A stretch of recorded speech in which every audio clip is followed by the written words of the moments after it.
Welcome back to Azmyth Busters. This is the Fall of Plaguestone, episode Lucky 13. Following a harrowing combat at the end of episode 12, our brave adventurers, let's put them on there so you can see them and appreciate the happy faces. Hi, Busters. Welcome back. So, we had an encounter in a flooded chamber with a giant lightning serpent, and the battle was fierce, and it left Electra at death's doors. Would have been dead if it wasn't for Daisy's quick reaction. We had Lycera seriously wounded, and poor little Finnick was at death's door after that electrical discharge. So we've already taken care of the healing. The group has spent an hour and 10 minutes or so since the end of the battle. During that time, not everybody was involved in healing or being healed. So if you were neither one of those things, you can let me know what you'd want to do during that time. Because you could, also I'll remind you, there was a calcified body or the remains of a corpse, a calcified corpse, or a form of one was down in the water that you didn't have an opportunity to search for. So, for example, if someone wanted to have a look at that while the healing and bandaging and back rubs were happening, you could. Yeah, I'd like to go over there and take a look. Sure. So it's in the deeper portion of the water, but the water here is crystal clear and doesn't have a whole lot of life in it. So there is no plant life. You can't see any evidence of algae or former evidence of it. You don't see fish in the water, and you don't see bugs. So there's no life in the water.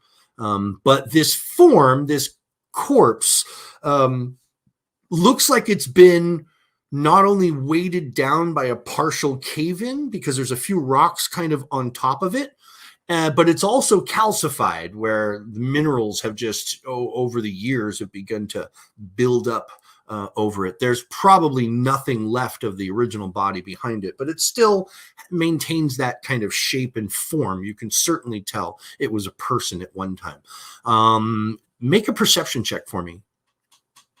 And what light source are we using to kind of discern what's going on in the water? I know some of you have dark vision and can look around without light, but are we working off of torches right now, or do we have a magical light source, or what? I have low light vision, so I'll be probably just using that if I'm looking. Well, low light vision's good when there's some light. If there's no light at all and it's pitch, you can't see at all. Well, then so I got no torches. light. Okay. Yeah. So Daisy, you have a torch, needing regular light to see. You're carrying your own light source, thus providing it for the low lights. Dark vision folks. I know Theron has dark vision. I'm not sure if Simon, do goblins have dark vision? I have dark vision. I don't know if it's a trait that all goblins have, but specific. Your flavor of goblin does. All right. So my heritage does. 10-4. The two of you don't need light at all and are able to, your eyes easily adapt in no light, low light situations. So Desna, you and Daisy, you're looking over there, and maybe you even call Daisy closer to you since he's holding the torch to light it up. And you can see that this calcified body is definitely holding something in its hand. It's kind of long and cylindrical. It's extended out above it like it was holding it at the time that it fell into the water or died, if they were the same moment. But the minerals have also kind of grown completely past the hand and over the object, completely encrusting it and impairing, what it is. You can tell approximately how long it is relative to the body and the arms, but you can't tell at all what it is. Okay. I rolled a 17 on that perception check. I don't know if that's I'll make the only way to get a better look at it would be to swim in there and have a close up. I can't make I rolled poorly, but Daisy's looking at it, and back to Desna and back to it. Guy goes, all right. He puts his shield down and his sword down and starts to wade out in there towards the thing. Sure. All right. At the point that you get to where the calcified body is, it's no deeper than 6 foot there. So you can be standing up in place, but to get your head down into it, you walk out in place and then duck your head down under the water to get a better look. Make a perception check for me, Daisy. Yeah. See how good your underwater vision is. Not good at all. What'd you roll? 6. A 6. Okay. So at as close as you are, you can see that there's almost a coral reef like shape to the minerals as they have formed around the body, and the body is basically gone now. It's eaten away. So you've got this central core of the skeletal shape. You can still see bits and pieces of that poking out from the minerals here and there. And the rest of it is kind of the superimposed shape of where the flesh and where the rest of him used to be, and that's all gone. Where the hand is, you can see that there is an exposed part of the knuckles on the hand that's extended out, holding the cylindrical object that's completely encased in the minerals. And the knuckles on the hand, the bones are free of minerals, like they just didn't ever really form there. And you can see that the hand is clutched around what you would say is a fitted pommel. Well, I'll go up, take a breath, go back down, plant my feet, grab basically both hands around, the long arm, bone of the arm, and just yank. Take the whole arm. Okay, well, back that part, you're still in all the minerals. Yeah. So imagine petrified body. Yeah.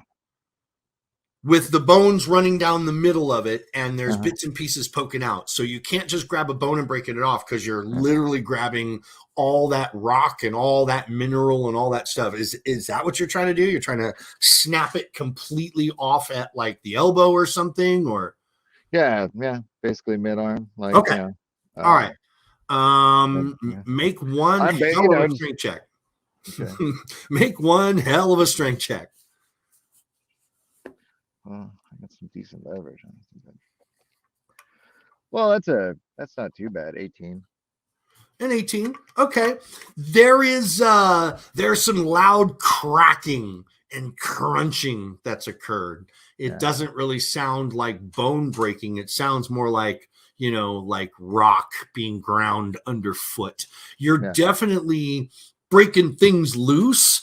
But you've also realized a second problem is the other end of the object he's holding on to is also fused into the wall of the pool.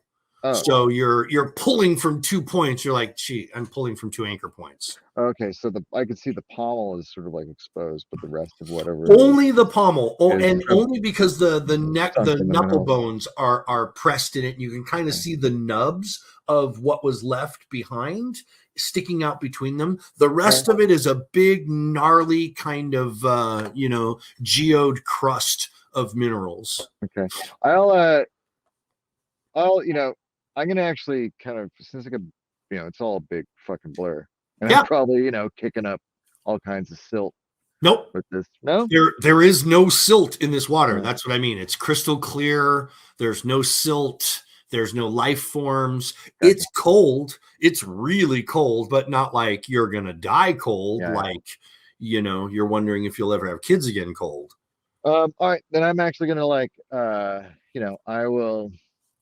Actually, I want to kind of feel like how much of the body can I feel? Is there? And you said like whatever clothing it might have had is long since just like all you feel is rock. Yeah. It's just bumpy rock. Imagine like Well, I mean, how much of it can I tell is a body? Like none of it's a body anymore. That's what I mean. It's been underwater for so long that all the body parts are gone, and not because it was eaten away by anything, not because something fed on it, because it just decomposed over time and just stopped being.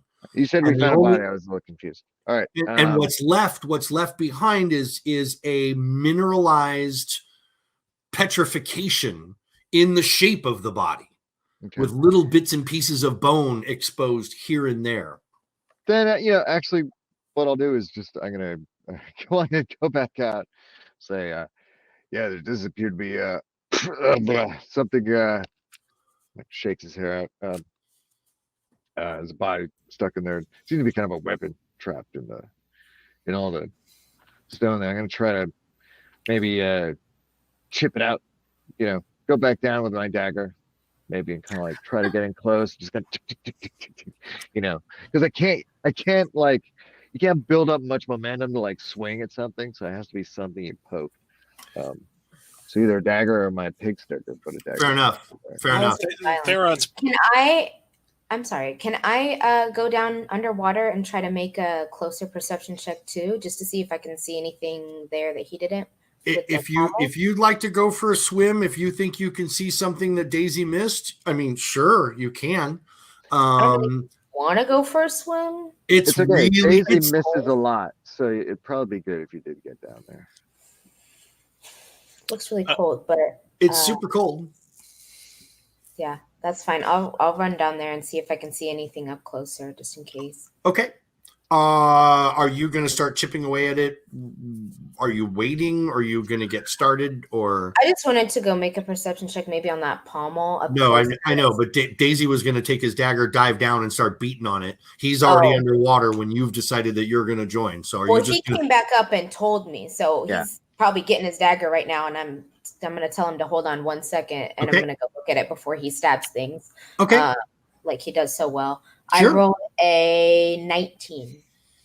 It looks like the shape of a rapier, and you believe you don't see any evidence of rust or the reddening of the stone that is usually what happens when metal gets encased for this long. And your belief is it's probably not an iron weapon. It's probably made of a different substance, but it has roughly a rapier shape. Am I able to do like a magic check on this? You can, I mean, yeah, you can go back to the surface. You can cast your detect magic and then come back down and look. Actually, from the water's edge, you can look down into the water, and if it was radiating magic, you would see the Dwemer. Okay. So. I think I'm going to swim up then and do that just to see if... Okay. Maybe that's... And Daisy's going to start bashing on the mineral to set it free? Is the plan? That is correct. Okay, fantastic. All right. Well, because Daisy knows his intellectual limitations, he is that smart. He'll come out and kind of go, Theron, just letting you know, there seems to be some kind of weapon embedded in the wall down there. I'm gonna try to chip it free, but I figured you ought to know. Daisy, so Theron's busy. Screw around with whatever you want and whatever pools. That's perfectly fine, Daisy. You sure? I mean, if you had any just try not to make a lot of noise. You got it, Professor. Try not to splash anyone, would you? All right, so you go down and you start chipping away at it. Desna did tell you that she thought it's a rapier. So as you start bashing away at it, you do manage to get the hand, arm, and you can see that the pommel shape is it is the part that is gripped is made of leather, and it is many layers that have been compressed together and glazed almost with an enamel, and then worked into the hands of the fingertips. So it hasn't eaten away much at all. The basket and guard on it, as you break that free, looks like it's all made out of silver, and so does the blade. It'll take you a total of 20 minutes working at it. So if you want to spend it, you're like, you get kind of a little incentive. You'll have to take your air brakes, and Desna, if you're overwatching, you would have seen. No, it does not radiate magic. You cast your spell and you look at it. It does not have a Dweomer of any kind on it. But that doesn't stop Daisy's excitement for what he's found.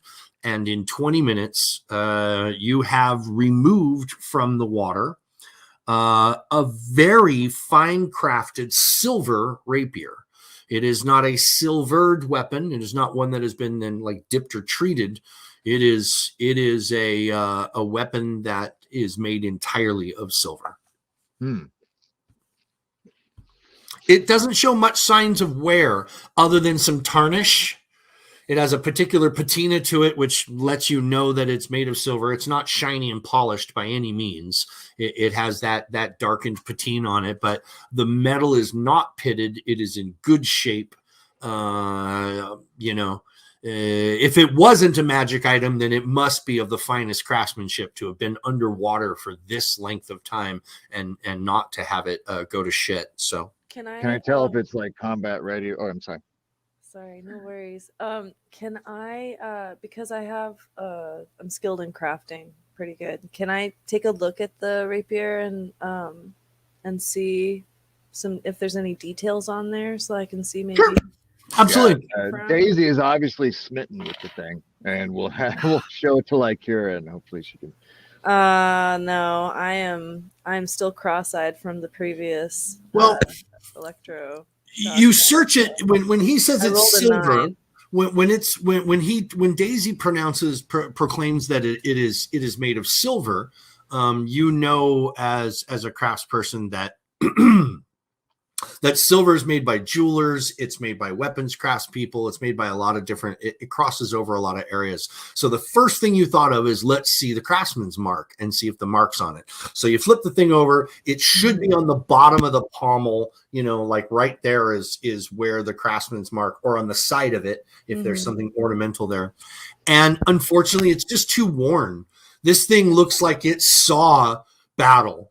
It's seen some battle, and the button, the metal button that's usually on the bottom that would normally have the mark on it is missing, and you can see that the mount underneath it is a little bent, like somebody bashed somebody really hard with it, and that just came off, and it's still a perfectly viable weapon, but it is. So it is a weapon. It's not like a ceremonial object, or. Oh hell no! This is a combat ready silver rapier, and it's old too. It's really old. It is of an antique fashion. They do not make them like this anymore. The basket is really fancy and yet really functional, and rarely these days do you see many weaponsmiths making things out of pure silver. It doesn't tend to last as long as other metals. So it's a curious find. If nothing else, it's curious. Yeah. Well, I mean, for Daisy, being a champion of Caden Kalian, for whom the rapier is their religion's weapon, this feels him. He rolled it up with a reverence. He's obviously having kind of a religious moment, and we'll claim the weapon. Okay. For himself, and actually doing that, the weapon's damage die increases to the next step, so it becomes a D8 weapon instead of a D6 weapon. Oh, which is nice.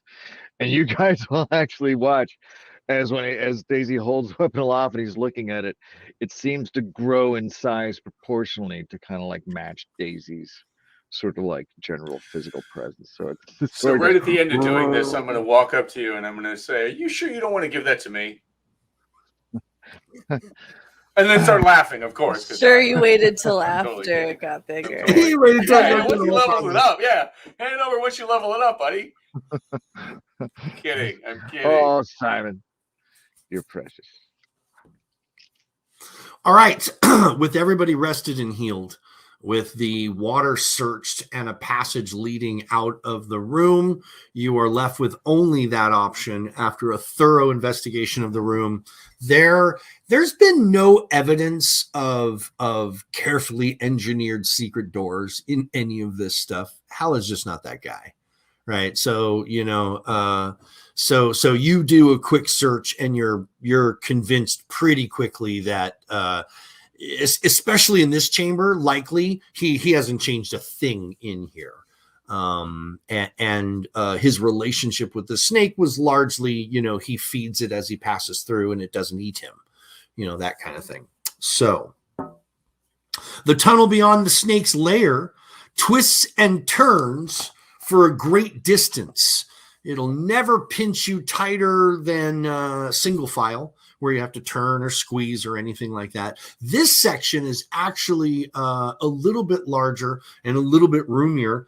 And with Simon leading and Theron in the front, it's right behind him. It's really, really big access for you guys. And you got a really good view looking around. Theron, you will notice that it looks as though someone has taken a miner's pick, and at some point they've come through here and they've knocked down anything that was kind of naturally just jutting into the passage. These passages were not cut or mined. These were naturally formed. So there's a few places where you've noticed that a big guy would probably hit his head right there. And somebody's taken a pick and smashed it down and like leveled that part off. Or if you down where you are, there's a part where a rock was sticking out of the wall and somebody bashed that away and cleaned it up so that they could move through this space without hitting into things. And you are recognizing the deliberates of that action. About 10 minutes. Point out the crude mining technique. It's more obviously human. Yeah, it's more of making space than mining, literally. It takes you 10 minutes to traverse before you begin to detect a faint natural light up ahead. Another minute forward, and the air becomes noticeably cleaner, smelling vaguely of grass. The tunnel you've been traversing opens into a cave, and you can see a forest beyond the cave's mouth. The roots of a large tree block the middle of the entrance, as if the tree had grown into the hillside that has since eroded away. Beyond the tree is a large pond. A path around the water begins to one side beneath a curtain of moss hanging from the tree. The cave itself is piled high with 2 rows of neatly stacked crates and boxes. And let me bring that in. That's what we want. All right. So as you can see, there is your marching order with, as we just talked about, the room beyond, as it becomes a little more exposed to you. Give you a little more perspective on the room.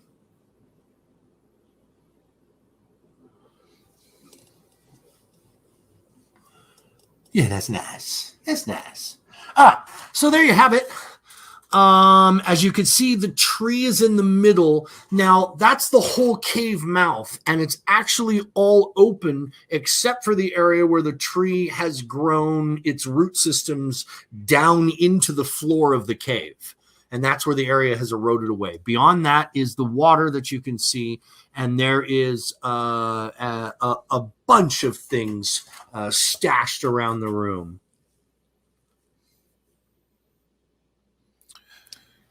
I'd like to do a perception check if that's possible. Yeah, You're too far away. This is, I mean, right now we're just, there's the only light source is the natural light source behind and a torch far behind. Simon and Theron are just at the edge of the room. You have not entered in yet. Oh, okay. Yeah. Am I close enough to make a perception? You can, to a certain point at least. 23.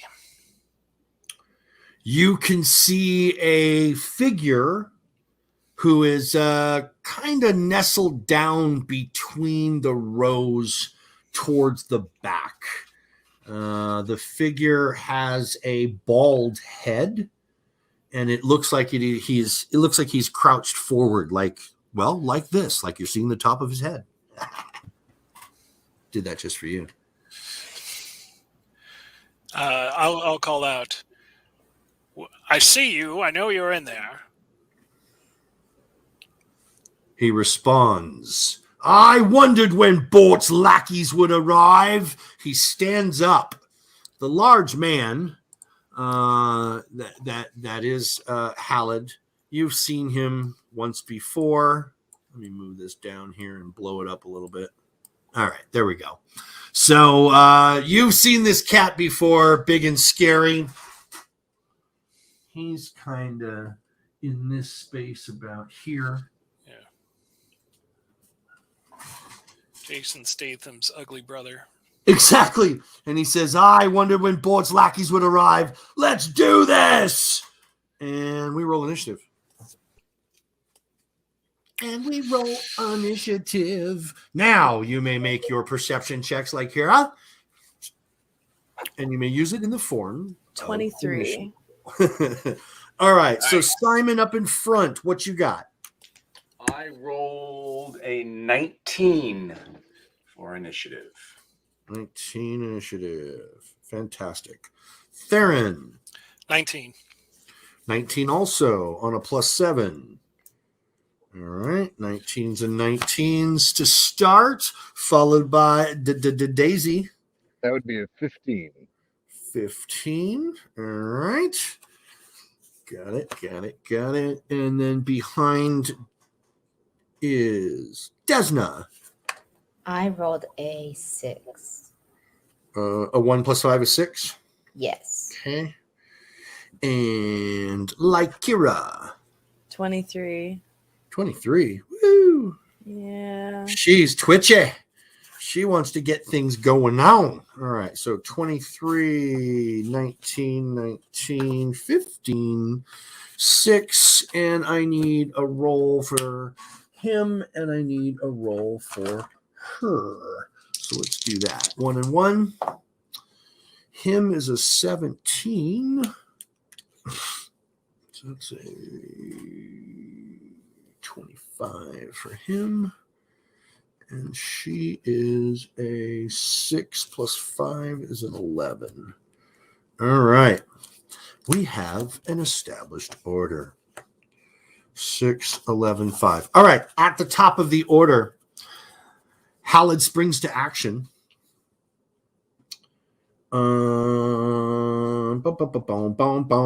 He's already palming in his hand a jar.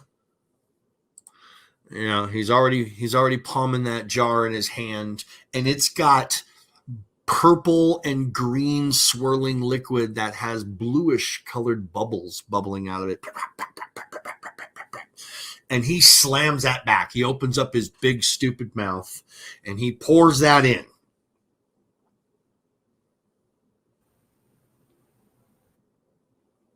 He then levels the heavy crossbow that he has in his hand, and he will fire that. So he drinks for 1, and he will fire his crossbow, his heavy crossbow.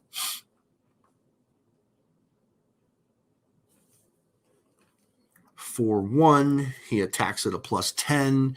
He is shooting Simon out in front. That is a 19 on die, +10 is a 29. For 1d10 +2. Let's bring it in here.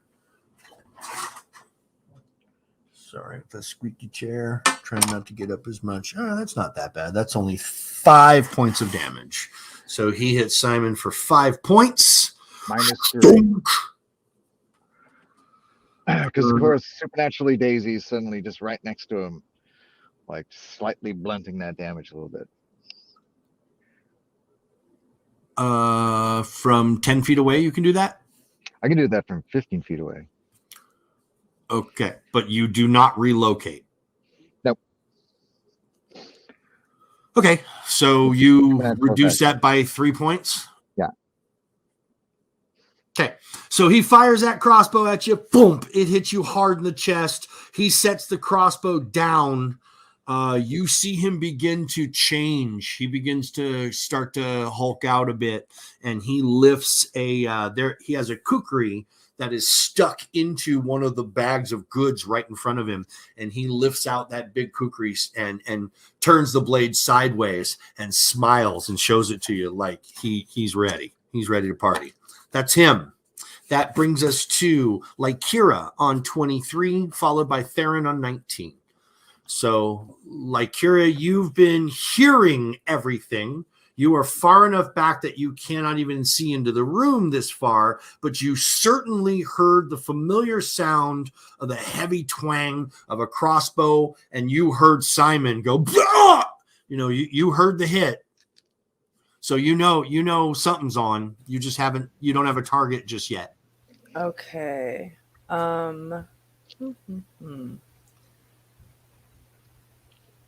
Well, I'm gonna get battle ready, and I presumed everybody already. Oh, well, yeah, you're right. I probably was. Sorry.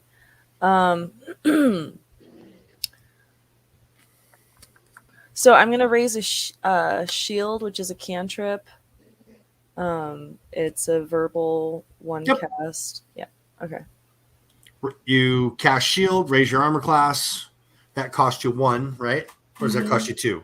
It's 1. 1. Okay. Yeah. Shield has a hardness of 5. What else you want to do? There's not much else I can do. So. I mean, you can move forward to the head of the pack, but you really don't have an idea of what's going on just yet. Yeah. Pass on that. I'll probably stay where I am. You have 2 actions left. You could ready to move forward once space opens up if you wanted to do that as well. Okay, I'm going to do that then. Okay. Yeah, I like this. All right. So you don't want to move any farther than where Simon is now. Not and yet. As soon as the space opens up, you're going to occupy that as a readied action. Mm-hmm. Okay, cool. Are you taking Finnick with you, or are you leaving Finnick with? What are you doing with Finnick? I'll probably take Finnick with me. Okay. All right. Beautiful. Theron on 19, followed by Simon. Okay, I'm going to devise a stratagem. Okay. He's the target of my investigation, so I can do that as a free action now. Okay. Let's see, that's going to end up being. I'm gonna let my crossbow fire, and that's going to hit an armor class of 17. That will miss. That stinks into the big old bags of heavy materials and such in front of him. And he lets out a deep belly laugh.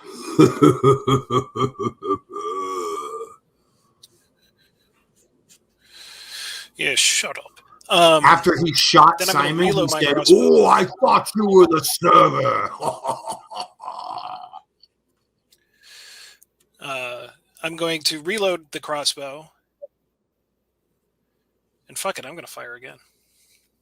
Okay. Foop. Foop.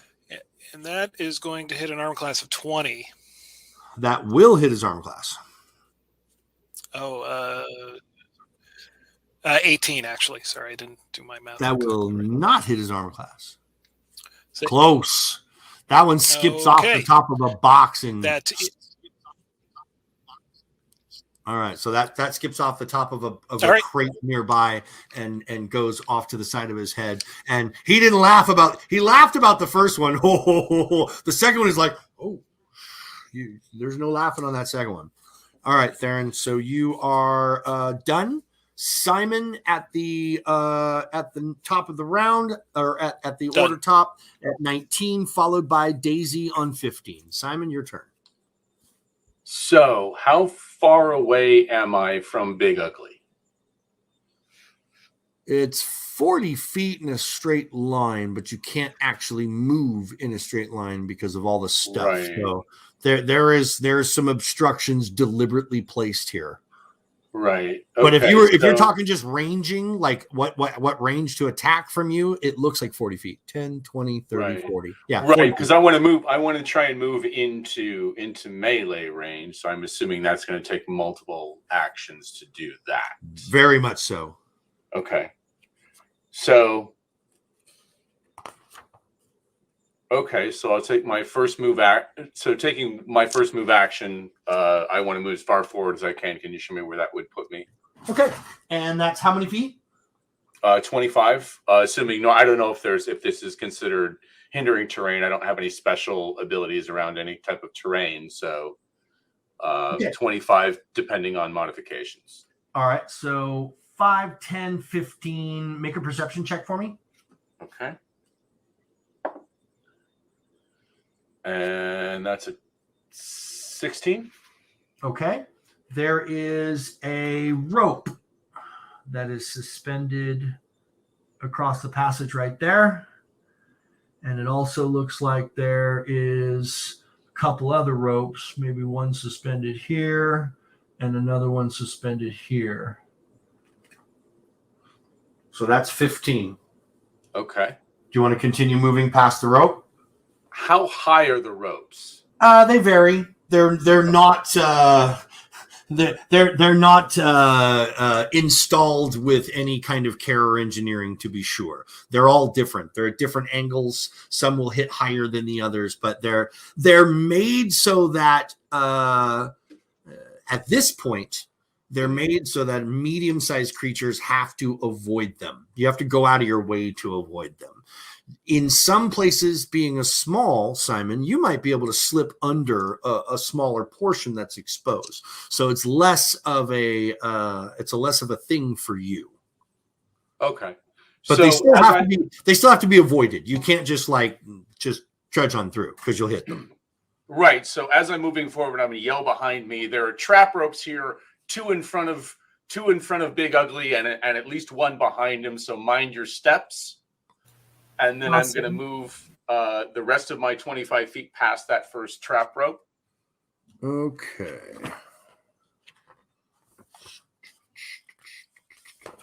And apparently something's going to happen. So this is probably not going to end the way I planned it. I'm sure it's not going to end the way I planned it. We know that's not going to happen. I don't know if this was your most well thought out decision, but we'll see. It probably wasn't one of. It probably is a bad decision, doesn't it? You are usually right about these things. So hopefully I will make better decisions in the future. But so that's 25. That's 25. Yep. Okay. There's another rope in front of you, approximately 5 feet in front of you. This one is you will have to spend extra movement to avoid it. Okay. So going over the rope will cost you 2 on that square. Okay. So will it still get me? If I do that, can I still Can I still move enough to? Will it put me in melee range? Is what I'm trying to spit out. Yeah. In order to do so you can't be in either one of these squares because of the obstruction, right? So you can get to him. You can get to him on that square. So you have to go. You have to go 1, 2, 3, 4. Okay. Which is a 20-foot move. I'm gonna charge you 1 extra, which is 25 to avoid the second rope. Right. And just to make it easier for you to see, there's the rope is here. There's a rope here, and there's a rope here. If that helps you guys see them a little bit better. So yes, that is a move to go into there. Okay. Stand by just 1 second, please. Okay. That would be 2 actions spent. Correct. And now it all goes to shit. Damn it. I'm just going to try and attack. Okay. All right. So you still have an action. I still have an action. Okay. You do? So as I was running forward and right before my attack, right as I get up to him, I'm going to laugh in his face and say, "You're nothing but a bloated meat bag with a mouth hole, and my friends and I are going to kill you." And then I'm going to use my last action to attack. Oh shit. And I rolled with my longsword, and I rolled a 26. 26. A 26. The 26 is his armor class. Yeah. Okay. Nice. And Simon, let's actually try to subdue him. I'm going to subdue him by killing him. That's not. And that's I did 6 points of damage. How much? 6. 6. Not a lot of 6 points of damage. All right, stand by. 6 points of slashing, to be precise. It's not the time to be a murder hobo. Murder hobo. I'm not a transient. I don't know what you mean. I got a home. Fuck you. Exactly. I don't know what you're talking about. You've been transient for as long as I've known you. I'm a wanderer. Oh, that's funny.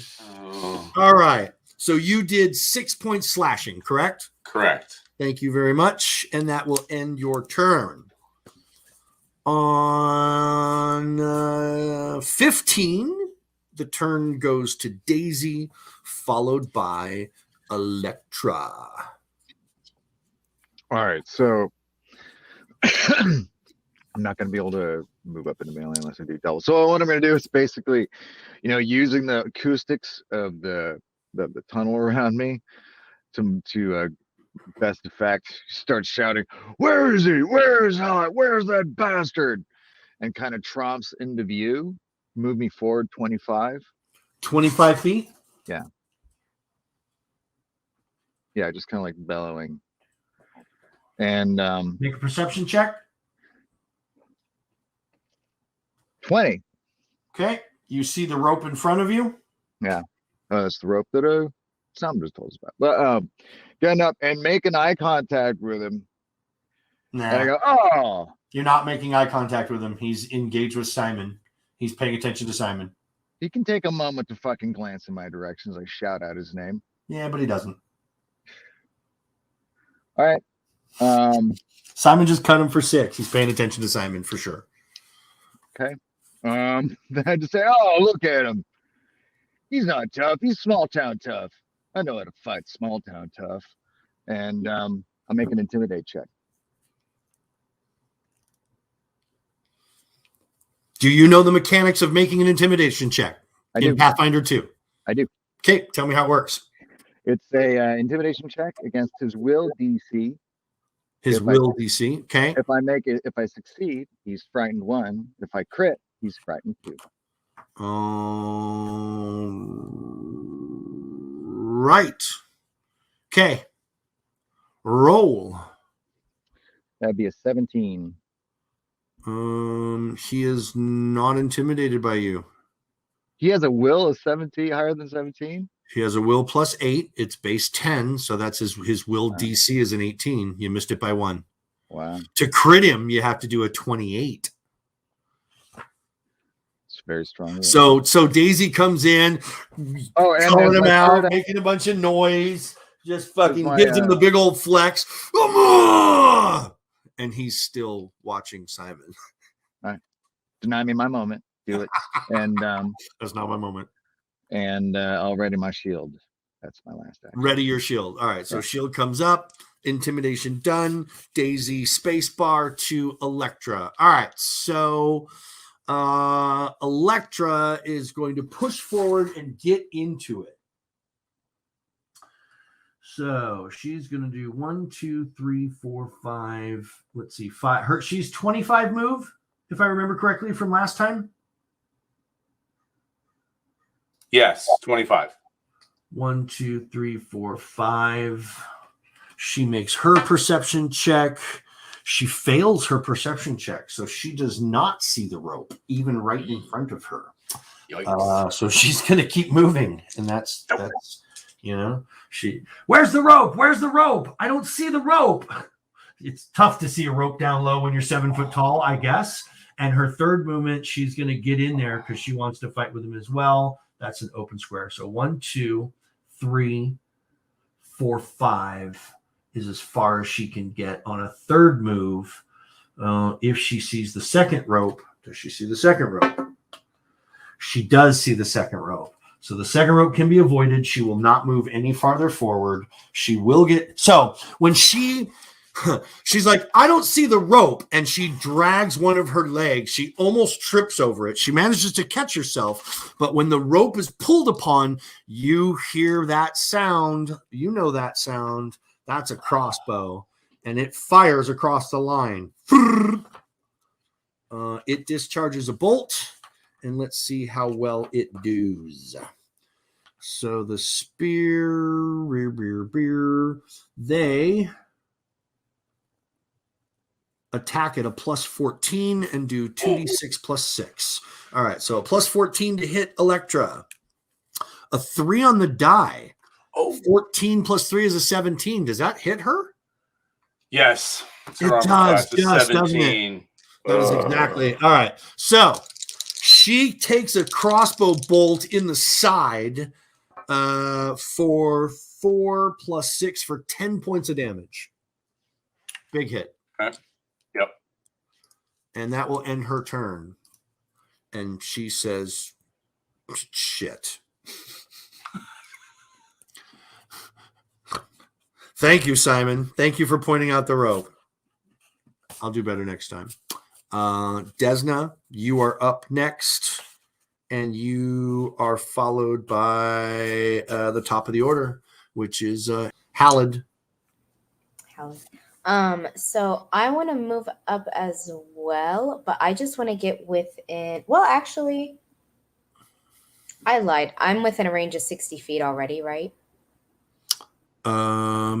Distance wise, yes, but you cannot see the target.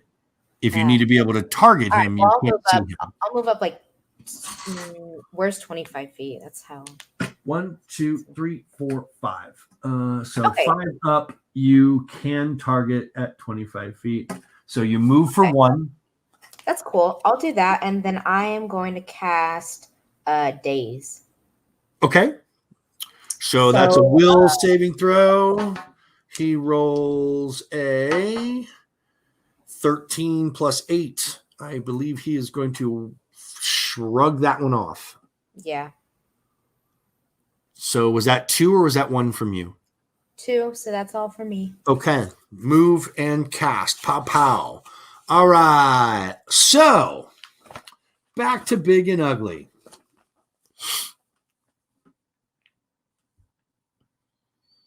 All right, so he is attacking. Oh, yeah, let's do some of his fun things. So, Simon, he's going to use a 2-action move on you called a 1-2. He will be making 2 strikes. One is a strike with the kukri, and the other one follows up with just a straight punch. He's a straight pugilist guy. So, first, the kukri is a nat 20 Uggles. So that's likely going to be a critical success. 20 plus 10 is a 32. Plus he critted, so that shifts it up. So he does 2d6 plus 6 on the kukri. So this is the slash back at you in response for 9 plus 6, 15 points of damage.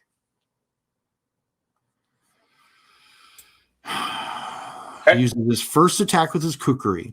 If the first attack hits, the target is now flat-footed to the second attack, which he will then... All right, so now he's going to do a shove attack, and he's going to shove you into the rope. So his shove attempt is a 5 on die plus shove is 11. So that's a 16 to shove you. Nope. I'm an armor class 20. All right, so that's 2 actions for him.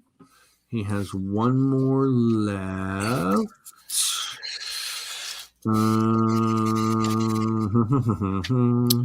What's your... It might not be against armor class, the shove. I don't think it is. Oh. It's an athletics. It's an athletics check actually. So he did what did I say? It's athletics check against the opponent's fortitude DC. All right, and he did he did a 17. So 17 against your fortitude DC. So whatever your fortitude save added to 10 is Simon's fortitude DC. My fortitude is 7, so I don't know what that means. Oh, nice. beyond 17. So that's 17, and he hit 17, right? Yep. All right. So he shoved you. All right, because a tie goes to the attacker. So he's going to shove you on the angle. That's going to put you here. He shoves you one square. And he pushes you into that rope. So the spear launcher is going to shoot you as per his design, as per his dastardly plan all along. It will fire at plus 14. I roll a 4. That is an 18. It misses. And that ends his turn. Yes, he did all 3, right? No. Yes, that was his third action. He attacked me. He did a 1-2. His 1-2 cost him 2. You said that was 2 actions. That's and a then he strike shoved me and for a his third. push. So he still has his third, right? Wait, no, because you said the attack was a 2-action attack. Right. So how does he have a third if he did a 2-action attack? Because and everybody then shoved me for a third action. No, the shove was the second part of the action. So his 1-2 punch is a kukri strike with a shove. No, I thought he already Yeah, no, the kukri strike with a shove. So he has 1 token left for movement, and he will grab. He got it in his hand. He's going to back up 5, 15, 20. This is a hill. So this raised area is the only place where the roots grow completely down into the ground, and the ground is still kind of there. So he goes up basically into the roots and will end his turn right there. You might have to move the camera up. Oh, I will. I will as soon as it's Lycura's turn and she moves forward since she's hanging the back. So Lycura at 23, you are at the top of the order, top of the player order. It is your turn. Great. Okay. So I'm curious about the spells per day that I can do. I think that I'm already out for today. No? Or is it just per battle? No, it's per day, but what have you cast already? Bless a couple times. Well, you cast Bless once, so you still have sleep and you still have... Oh, it's how many times I can cast it again? You can cast each once per day. Yeah. Oh, okay. Can I also point out that she had a ready to action that didn't seem to trigger even when it was open up? You're fucking right. Thank you very much. I missed it. So there's a lot going on. So your move is you can move 25 or 30? I believe it's 35. 35. 1, 2, 3, 4, 5, 6. There really isn't a 7th square for you to occupy, but that is your ready to action. And you begin your turn here, not back there. Thank you, Stephen. I forgot. You're welcome. Yeah, thank you. Is he, even though he moved though, is he still in target range? You can see him. He has a greater cover from your current position because of the change of elevation. Oh, I can change the camera angle now too. Sorry, Desmond. He is at greater cover from you currently because of the elevation change in the room and because of the obstructions of the stuff in the room, right? So you are attacking him. He's getting some armor class bonuses against your attacks. And how many feet away is he right now? Quite a few. From you? Mm-hmm. 10, 20, 30, 40, 50 feet away and an elevation change of 15. Okay. Can I push through and get... can I do a 35-foot walk as my first move? Yeah, of course. Okay. So and I have to roll for the rope, right? Yeah, so you're going to move 10 feet. Make a perception check. DC 10. Yeah, 13. Well, wait. Haven't the first 2 ropes already been triggered? Yes and no. They've been hit. They have fired. Okay, I didn't know if they. They're still continued suspended to- in place. They Gotcha. released a mechanism and they're still hanging there. So if you guys don't want to avoid them anymore, you certainly don't have to. But No, I just wasn't sure because a lot of times traps like that, once they're triggered, become inert. it's true. These you don't know the answer to that question. So 10. I rolled a 15. 13. You that was enough. 15, Okay. 20, 25. Your movement's 35, 35. right? All right. Make another perception check. All right. 15.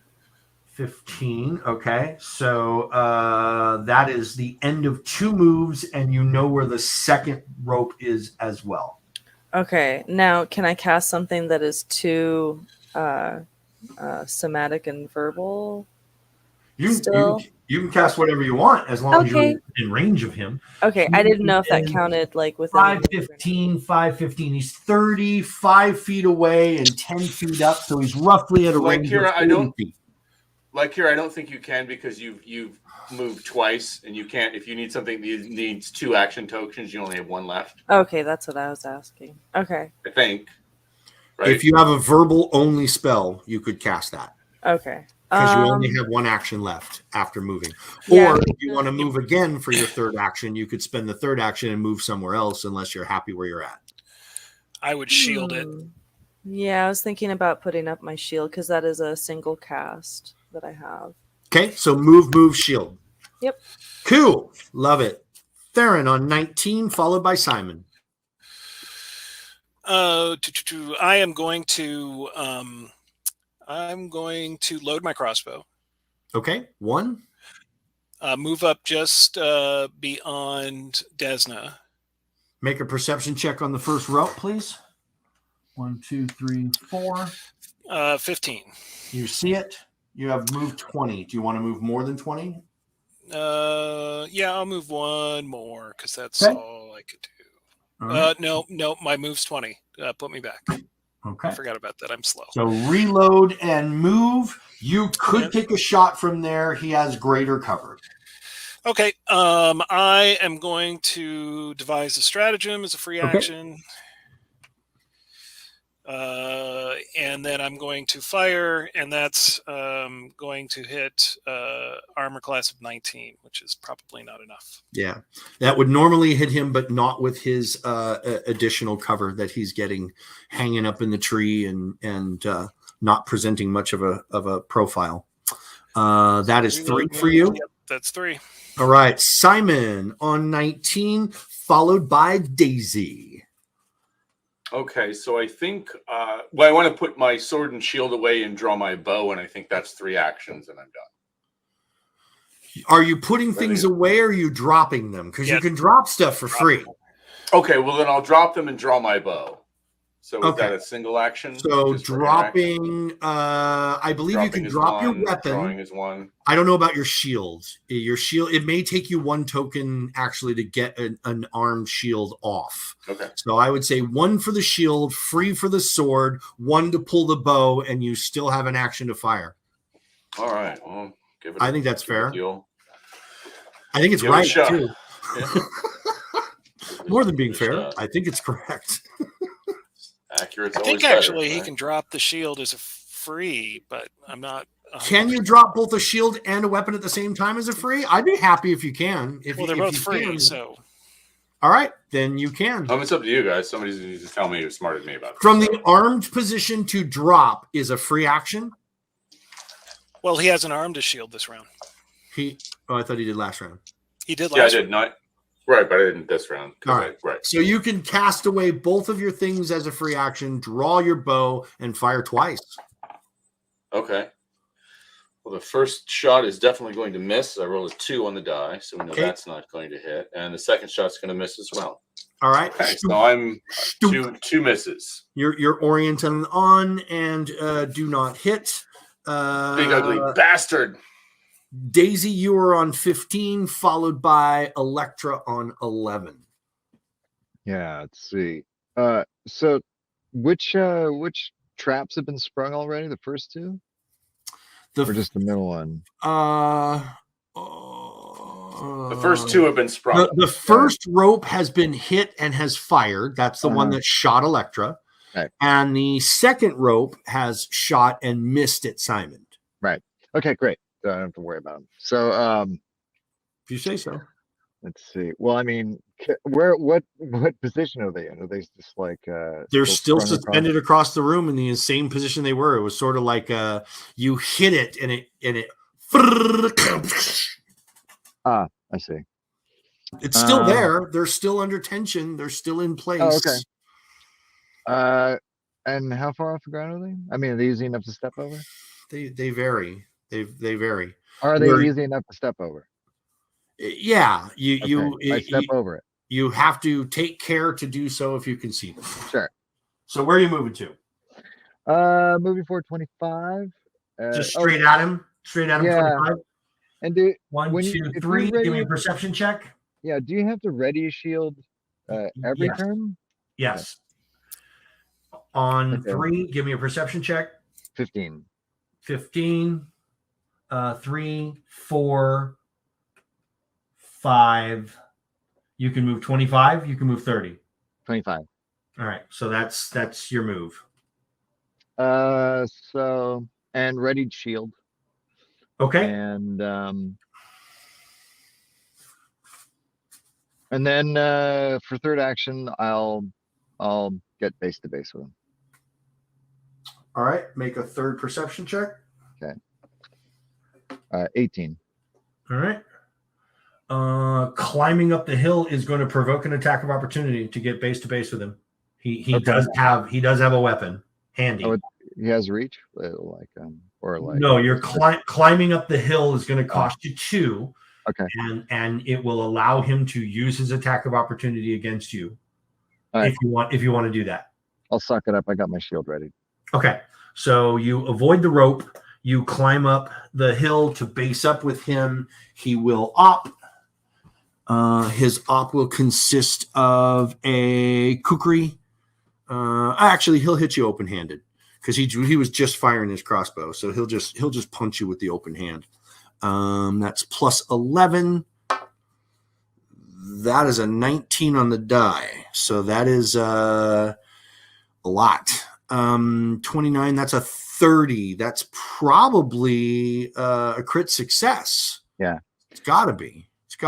All right. So this is non-lethal. Unarmed damage is 1d4 plus 6. So it'll be 2d4 plus 6. Plus he's sneak attack damage of a die 6 as well. That he gets to toss on for good measure. All right. Trying to knock you out, sir. Come at me. Have at thee. So the punch is 4 plus 6 is 10, and the sneak is 6 more. So that's 16 points of non-lethal damage. Okay. So as a reaction, I shield block. So the shield soaks up 5 of that, and the rest of the damage goes to the shield. So that was what, 16? Yeah. So 5, take off 5, that's 11. He broke my shield. You guys hear this bong, and I'm like Daisy's kind of like wide-eyed looking at this fist-sized dent in his shield. He's like, damn it, I'm gonna have to buy another one. And that's what he shouts. Okay. Electra has a big crossbow bolt in her side. She'll pull it out and throw it to the ground like it's no big deal and move forward. Shoot me with a fucking crossbow. 1, 2, 3, 4. Perception check.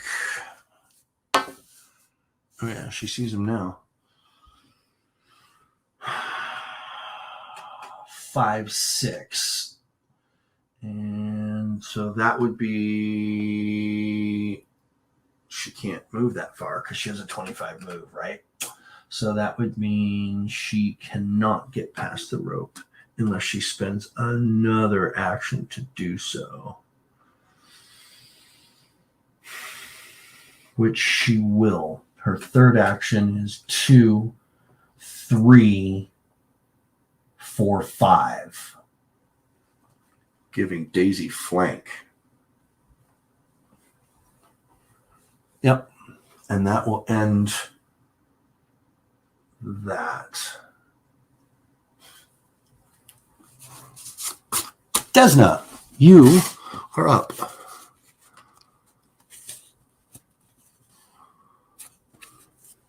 Well, I'm so far back there. Okay. I'm gonna move up. I rolled a 12. To see the first rope? Yeah. Okay. It was a DC 10 to see the rope now that they've been called up. So are you moving right through Theron or to the side of him? Does it matter? It doesn't really matter, no. Where do you want to go to? Just straight ahead is fine. 1, 2, 3, 4. Make another roll. Okay. 15. Yep, you see that one too. So you've moved 20 feet. Do you still have more movement? Yeah, I have 25. Okay. So your first move, you could have made it to there. Okay, great. And then, so how close am I to him? I'm within 30 feet, right? 10, 20, 25 feet. Yeah.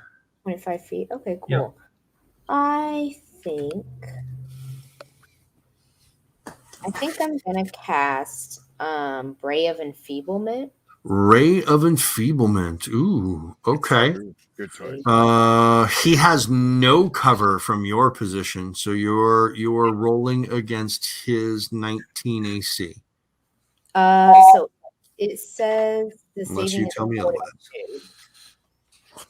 It says what? It says the save is fortitude. Oh, it's not a you don't roll to hit him. He has to try to avoid the effects. Okay, so his fort is pretty beefy, but he rolls pretty low. That's only a 12. I'm pretty thinking that's going to fail. So what is it against my spell DC, right? Yeah.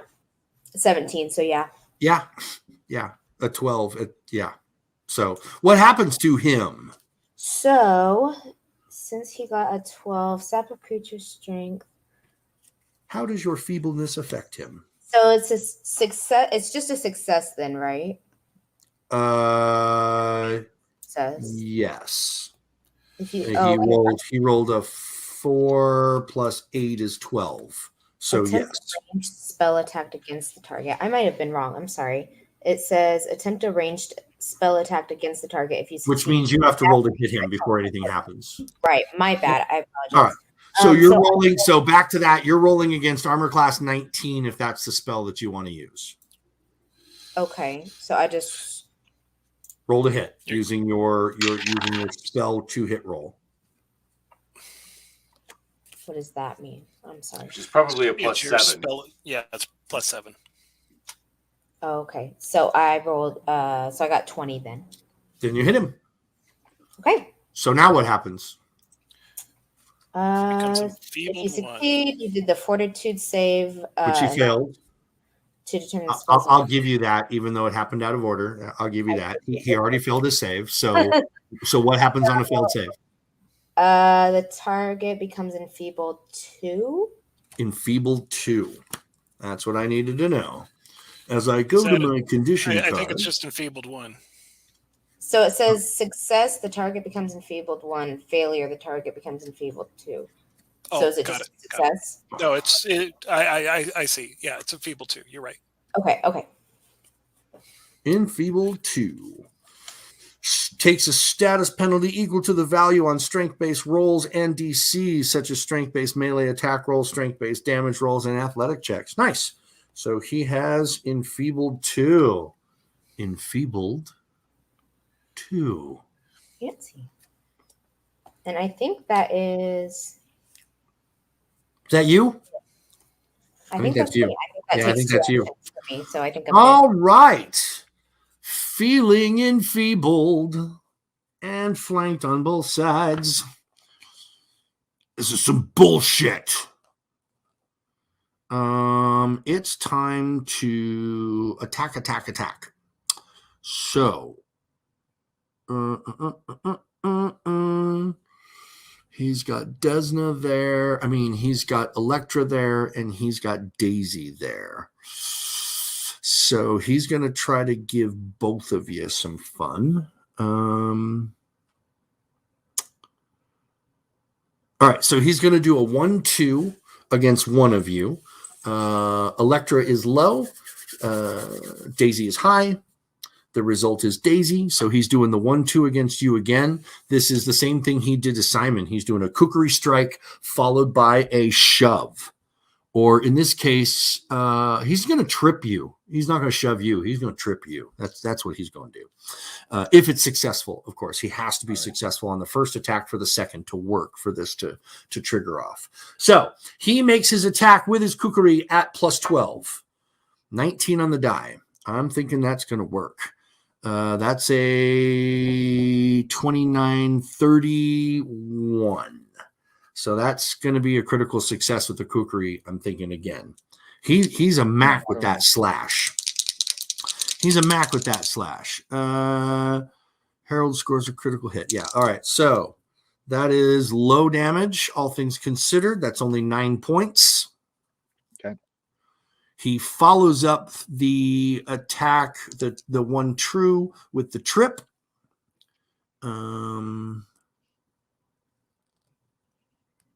Shove or trip. And he uses his athletics check. Okay. So he is going to try to trip you. And his athletics is I just had that number a second ago. Brain. Yeah, +11. All right. So that is an 11 plus an 11 is a 22. A 22 against your fort DC. Yeah, that'll do it. Yeah. So he trips you. You trip onto the rope, and it will fire. Shtabak. Hey, Mike, just a question because I don't Yes, know sir. how this mechanic works. Is this are those rolls factoring in the fact that he's enfeebled too? Are these strength things that does that play into that at all? Or am I thinking about this wrong? His I don't know. roll No, to they are hit- strength based. Yeah, his roll with the kukri would have been 2 less, which would have not changed the fact that it was still a critical success. And he's doing he is doing damage? 2 less. He's doing 1 less damage, right? 2 less. 2 less 2 less. damage on his bonus. So yeah. So Daisy, you took 2 less points of damage on the kukri strike. Gotcha. And then the athletics check would have been 2. And the athletics check also would have been 2 less. But I don't think that makes a difference. Yeah, that was big. All right, so the crossbow thingy, the crossbow does shoot, nixing your suspicions that these things were single fire. They are in fact more than single fire. It will launch a spear at a +14 at Daisy. It's a 7 on the die, so that's a 21. Yeah. That is not a crit. That's not a critical success. It's just a regular success, right? Yeah. 2d6 plus 6 is 14 points of damage. Whoa. I'm out. Dump. And he has 1 attack left. That was only his first 2. His last will be an Oh, attack. no, I got 1 left. Oh, Okay, nice. good. Fantastic. His last token will be an attack on Electra. This is his second attack on the round, so it's at -5, right? Yeah. So he's +7 to attack Electra with his last action. 11 on the die, Plus plus the -2 7. for the enfeebled. Yeah. So 11 on the die plus 7 would be an 18 minus 2 would be a 16, and her armor class is 17, isn't it? That's a miss. Swing and a miss, baby. Swing and a miss. Nice. So the enfeeble made a difference. Good job. So She just stepped back and laughed at him. Yeah, so that's him for the round. He's done. That's all 3 up and down. Like Kira, you are up on 23, followed by Theron on 19. For my first trick, I would like to push forward and move up again. That's Okay, how doable. far? 35. or 25. I want to go right up before the rope, or the second rope. Okay. Well, the third rope, technically. All right. So you're going to move through Desna. 1, 2, 1 angle, 2 angle, 3, 4. So that's a move of 20. Give me a perception check for the next rope. That is an 11. Yep, you can clearly see it. You can see the Daisy's actually laying on it currently with a bolt sticking out of the side of him. Oh, so geez. yes, you can see just fine, and you have a range to target of 10 feet. Great. I want to cast sleep. Sleep. Okay. What's the saving throw that he's got to make? Will. A will saving throw. He is +8 on will. What does he got to roll? DC what? 17? 16? 17. Yeah. 17. All right. So he needs to roll a 9 or better to succeed. He does not. That is a 4. Go to sleep. Night. So is it automatic? Does it affect X number of hit points? Tell me how your sleep spell works. All right. Each creature in the area becomes drowsy and might fall asleep. Was it a success? Oh, how big's the area? It's a it's a 5-foot burst. So that means that Daisy will have to roll and Electra will have to roll their saving throws as well. Do they really? It affects them too? It sounds like it affects everybody in the radius. Yeah. Hmm. You could center the burst to the diagonal from him, and it would only affect him rather than. That's what I want to do. Although it would affect you. Yeah. Oh, really? So do you want to have a chance of falling asleep, or do you want? Sure. Let's do it. All right. So you're basically sleeping. you're going to pop it off in the square right in front of you, which is going to affect you. It's still going to affect Electra too. It's going to affect the only person that will get saved by that is Daisy. It'll still hit Electra, won't it? Oh, no, you're right. Nope. She's back. Yeah, it's just the two of you. All right, so if that's where you put it, he's going to fail his save. You need to make a save against your own spell. Okay, and I have That's to. brilliant. That's awesome. That's amazing. Yeah. So I rolled a 1. So you are going to With So my now will, tell me what the spell does. Oh no. Okay, so was that a critical fail? Or Yes. failure. Likely. Yeah, likely it's Okay. a critical fail for you. Sure. I fall unconscious. Okay. If it's still unconscious after 1 hour, it wakes up automatically. And what about a not critical fail? They also just fall asleep? The creature falls unconscious. If it's still unconscious after a minute, it wakes up automatically. Okay, so he's out for a minute, you're out for an hour, we're out of combat. That will end the scene. So in grandioso fashion, you see Lycura step forward. She lets rip with some Does Finnick get hit powerful too? magic. He wouldn't have been. He would have been the square behind you. Okay, cool. Yeah, it was just the two of you affected. So Well, I can't hold him anymore because I'm asleep. No, so- yeah, exactly. He's just standing there. He's just standing there. But you step forward and in powerful fashion let rip arcane words of power that put you and Hallod both to sleep and end the combat and end our long episode for 13. It was lucky. We did hang out for the length of it. We didn't want to cut it short until that was done, but we'll pick up right here for episode 14. Thank you for joining us. Thank you for watching. Thank you for playing. What a great combat. That was awesome. See you later. Bye. Ah. Bye. Bye, guys.